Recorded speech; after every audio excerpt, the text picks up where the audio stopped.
Thank you, Brett. Before I start with my remarks, I just want to take a moment and say how glad I am to see all of you. My day before 9 began with a series of calls and texts about people that were too ill to be here for various reasons that they were going to be here. So I'm just so glad someone is well enough to be here. So feel free to cough or whatever you need to do. I'm just glad that you showed up this morning. So very grateful. Grateful to Mikkel, to Jesse, and to Jim Botts, Jim Botts and Mark, who've been filling in on our AV tech. So thank you so much for all of you. Let's just thank them for them. It's a great community that way. So one night in the late 1980s, a cyclone hit the island of Rarotonga where I was trying to sleep. And I learned something that night. I learned that there are times when it really matters what your walls are made of. That big sliding glass door that I thought was so nice as a frame for the setting sun really was not as comforting in the blowing and brawling of the storm.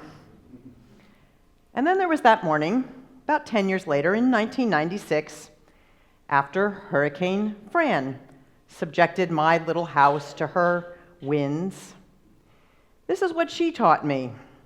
She taught me about 1 a.m. that first round of 120 mile per hour winds and even that crack of the giant oak falling by your bedroom is not as bad as sitting in the eye and wondering if what you've already been through will leave you enough strength to go through the other half of the hurricane.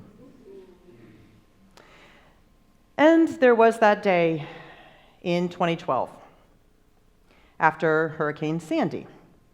Well, actually, it was rather 2 weeks after Hurricane Sandy, when I went to visit my father, and I found him living pretty much as if it were just the morning after Hurricane Sandy. Still no power, no working plumbing, no food.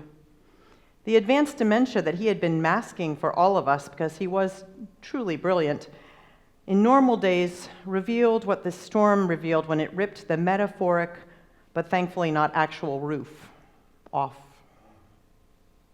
On that day, I learned that even the most brilliant, most rational, most independent of people, even my PhD biochemist father, will come to that moment where they cannot deny that they need to know to whom they belong and what holds them. It's the work of chaplaincy that you see that often. So perhaps you have some lessons like this out there. They don't have to all be from hurricanes. Not all of mine are. But we have those moments where we need to know whose and what holds us, whose we are and what holds us. There are times of storm and soak and turbulence and torment in our lives which remind us of what matters and who and where we base our commitments. And I think these are those times. Times of loss and unfairness, or just times of uncertainty or confusion. Times when we doubt ourselves, and also times when we doubt others around us. In these times, it's not just asking, what do I believe? It's asking, what do I believe so much that I can belong to it, and in that belonging find shelter? So here's the thing, my friends. As the torrential rains of inequality come down upon us and the record high winds of change swirl all around us in all directions, when the sight of another person shivering and shaking in the street near our home, or the sight of a burnt koala nose can make tears spring to our eyes, it would not do us wrong to spend a little time thinking about what Paul Tillich calls the ground of being. And in this faith, our faith, one of the things that we do have is a fierce, demanding, badass kind of love and belief in one another and our need for each other. Now, I want you to recall that I just told you that I had that experience of sweating in the powerless house awaiting the other half of a hurricane. Worse for me than that is hearing someone in our hospitality hour after the service tell a visitor that the greatest thing about Unitarian Universalism is we don't believe anything. This does not make me happy. Put me back in a hurricane. I'm all right with that. It is true that the freedom to choose what we believe from the rich smorgasbord that we have been left by those who come before us is one of our treasures. And it is absolutely not true that you can believe anything you want here, because there are many beliefs that do not affirm the worth and dignity of all, or who think that we can exist as just independent beings with no care for anyone else, that don't fit within our feast. Freedom is important, but it is not the only thing we offer. The freedom is to choose the form, the method, the sources, and the approach, but freedom ultimately for us is a means and not the end.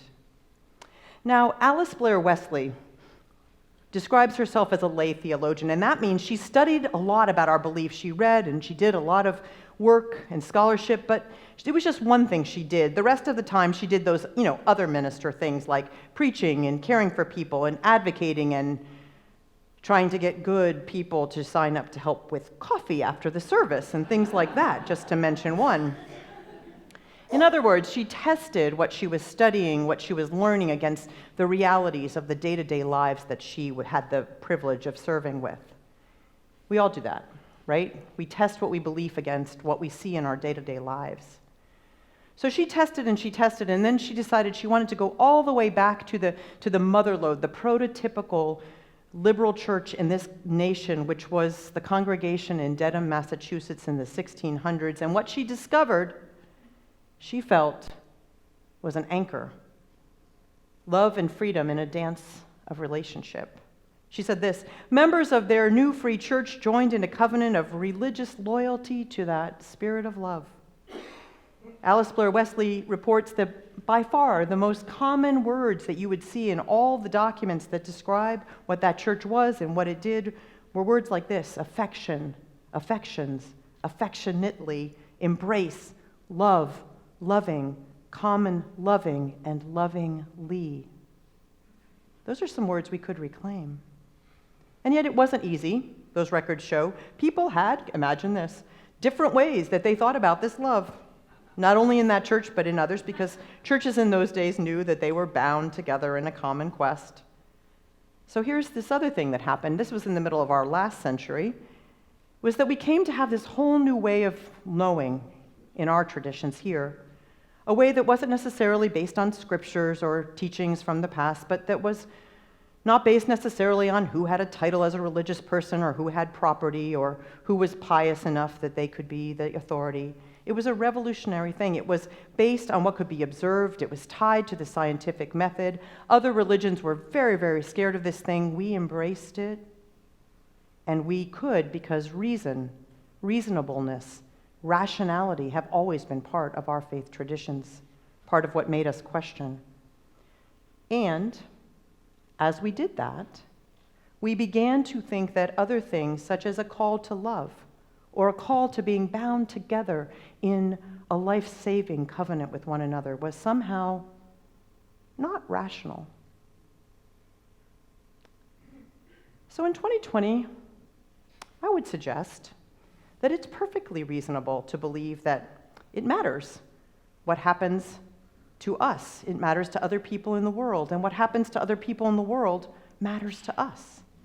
I would suggest it's reasonable to believe that what happens to the animals and the other beings of this planet, including all those creatures in Australia, whose heartbreaking images we've been seeing, affects how we live. The world as it is asking us to reconsider and go back to those roots of embracing love and freedom in that dance. A love that is not sentimental, a love that will ask some of us to put our comfort on the table so we can all thrive, a love that is reasonable but also essential. Love is the doctrine of this church, and service is its prayer. When we offer service to others, it's not because we don't know that people can be bad or dishonest, that they might lie or steal or hurt us with intention or without. It's not because we think it will get them what they need or want, and often it doesn't. We do it because we want to live another way, to be part of creating a little bit of that heaven on earth that we know we can create. Our Universalist ancestors gave us that. We are bound together, as Jim said, not because of a fear of damnation, though we may be seeing it all around us.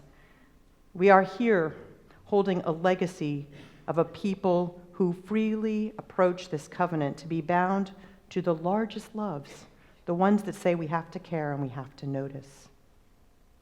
And wait, you might be asking, isn't it different from everyone? Of course it is. Of course it is. We're the questioners. We're the ones that do love that freedom to figure out how we want to approach this. We come from lines of heretics, which means that actually at its root just means questioning. And we definitely are the questioners. If you've ever been in a meeting with any of us, you know we're the questioners. We are, though, not unbound. We are bound by covenants, not creeds. And we continue to try to figure this out together. This is a lot, you might be saying. How are we ever going to get this right? And here's the good news, we don't have to. Because one of our other legacies began as the idea that no sinner was beyond ultimate redemption. What that means is if you miss the mark, you still get another chance and another chance until that last breath, to return to the wholeness that missteps and mistakes make us despair sometimes of ever recovering. And most days, I don't know about you, but I need that hope.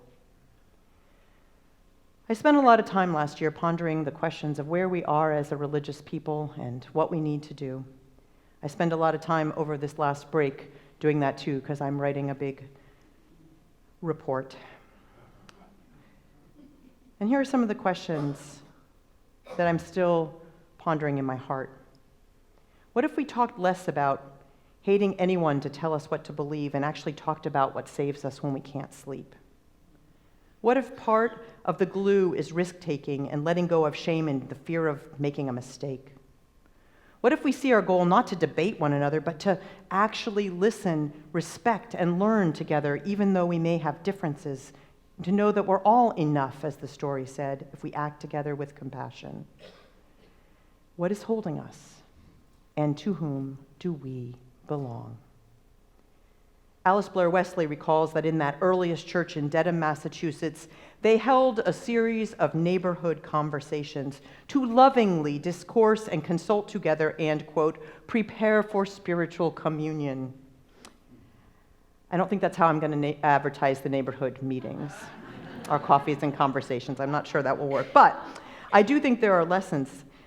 She said that their goal was to become further acquainted with the spiritual tempers and gifts of one another. They agreed to talk to one another, saying, "Here we speak our own understandings and our doubts, no arguing." The report says that all their reasonings were, in her words, very peaceable, calm, loving, and tender, to much edification. I think those would be good goals for our coffees and conversations. Let me know if you can host one. I think Earth teacher Joanna Macy says the most radical thing any of us can do is to be fully present to what is happening in the world. And on this weekend, when tornadoes are ravaging the southeast and other parts where it would normally be snowing, people are turning on the air conditioning. We know that we need to think about this. Violence and destruction are all around us. We know that, and so is despair. You only have to personally know one person whose life is endangered by opioids for you to understand the extent of this devastating human loss. More hope is being lost every day in this churning, burning world, and we still have, as part of our legacy, that sense of possibility. As we enter into this year, we can translate this ground of being and this legacy into better care for ourselves and others. We can show our depression and paralysis not the door, but the floor that's there. It's there beneath us.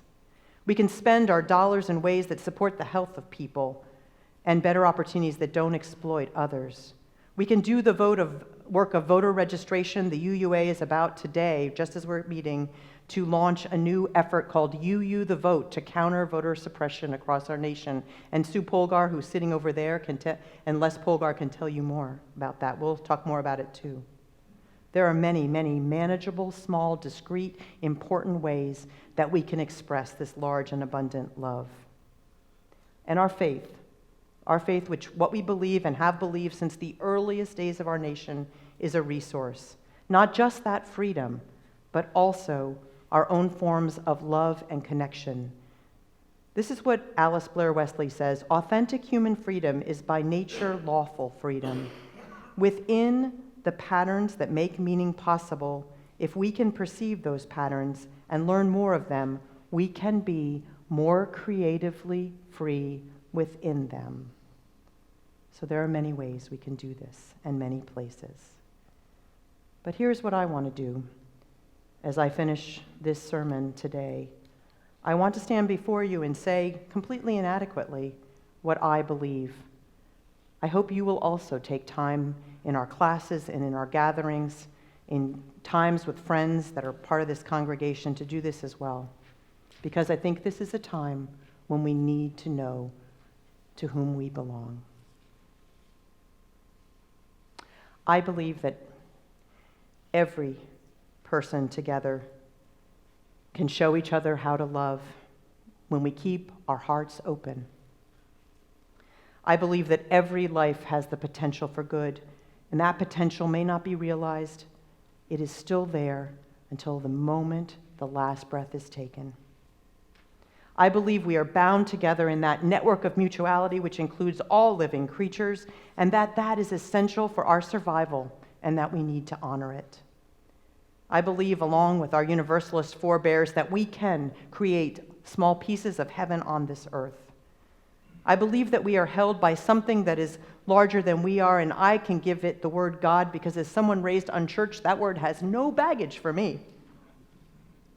I can also say that I believe I'm held in the embrace of timeless and relentless possibility. I believe that no person is an island, that together we are more, that we need to remember that some work is not ours to do, and we cannot do everything alone.